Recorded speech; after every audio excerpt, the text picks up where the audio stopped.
We've got a brand new Ostara Festival, which is part of the free 1.51 update, and it's available for you to jump into right now. It runs from the 21st of April to May the 12th, which is approximately 3 weeks, depending upon when you watch this video. And if you haven't already downloaded the most recent update, that being the second iteration of the Mastery Challenges, which came out on Tuesday, then you're going to be able to log into it right now and just get cracking. However, if you haven't though, and depending upon when you last played Valhalla, this new patch varies between platforms, but you're looking at a couple gigabytes to a maximum of 12.5 on the PC, and that's according to the official patch notes. Additionally, even though this is a free event, you do need to have completed 2 narrative arcs, that being either Grantabridge Shire or Leicestershire Shire, and have your settlement ranked up to level 2. Once that's all done, you're set to go. Now, for those of you OGs who played the previous Ostara Festival from last year, then I'm going to go ahead and save you some time in this video because your time is very important to me, and that's because the event is exactly the same as last year with the exception of a few new rewards. So if you already know what the quests and activities entail from last year, then I'd say skip forward in the video and check out the rewards section in the timestamps below because it is going to save you some time. And while you do, leaving a like on the video would actually really help me out as well. So thank you very much. Now, for those of you who haven't played this event before, no problem, I've got you covered.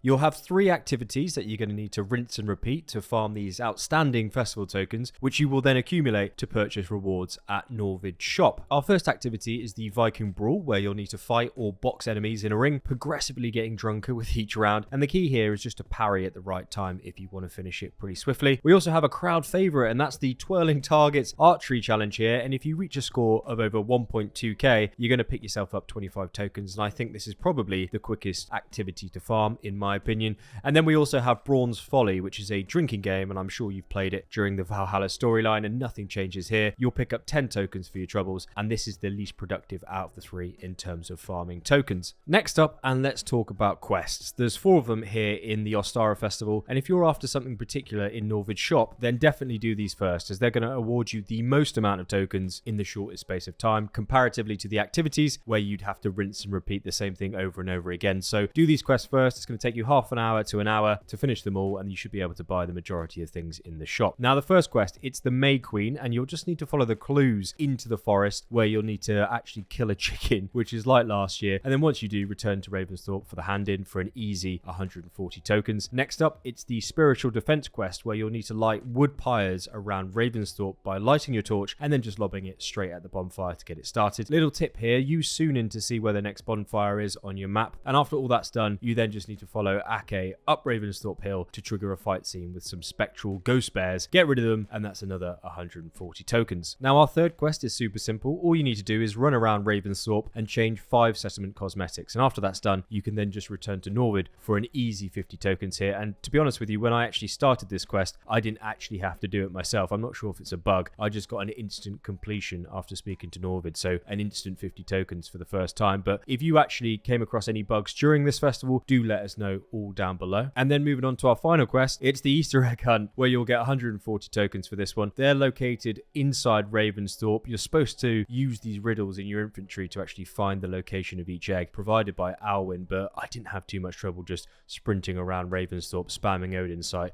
I think they're quite hard to miss, so you should be fine on that one. Now, as for awards, first and foremost, you can buy yourself 150 opals from Norvid's shop for 510 festival tokens, which does sound pretty steep, but to be honest with you, if you plan on playing the festival, I don't think it's too bad in my opinion, considering we usually get 50 free opals every season, and it seems like they've just gone and lobbed in an extra 100, which you can actually earn very quickly by completing those festival quests, so it's about 15 minutes worth of work, realistically. Now, as for the other rewards in Norvid's shop, last year's does reappear here, that being the flowery beard and haircuts for male and female Eivor, as well as the colourful raven skin for Sunin, which is quite spicy, and the spring orientated floral arrangement schemes for your settlement. And if you don't see them in the shop, by the way, it's because you've already have them or you've already purchased them from last year. But let's move on to 2 new additions to the shop, and those are 2 new weapons. The first one is the Spear of Renewal, which visually I don't think actually looks too bad, all things considered, and it's going to provide you with a 10% regenerative health buff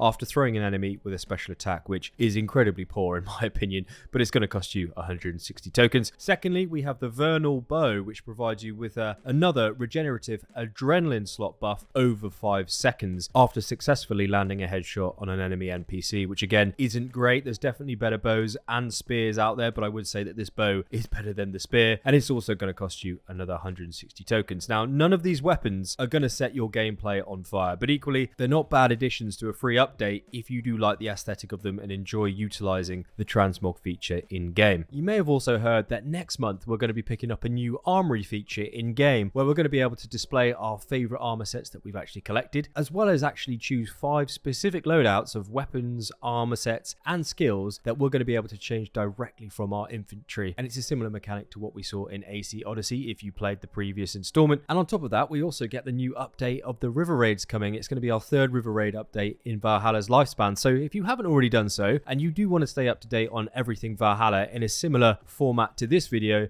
do subscribe for more. I will be covering Valhalla for the remainder of the year, and thanks to Nika for speedrunning the festival, by the way, so we could figure out if there was any major changes. Alas, none. So I'll catch you in the next video, and as usual, coffee's on me.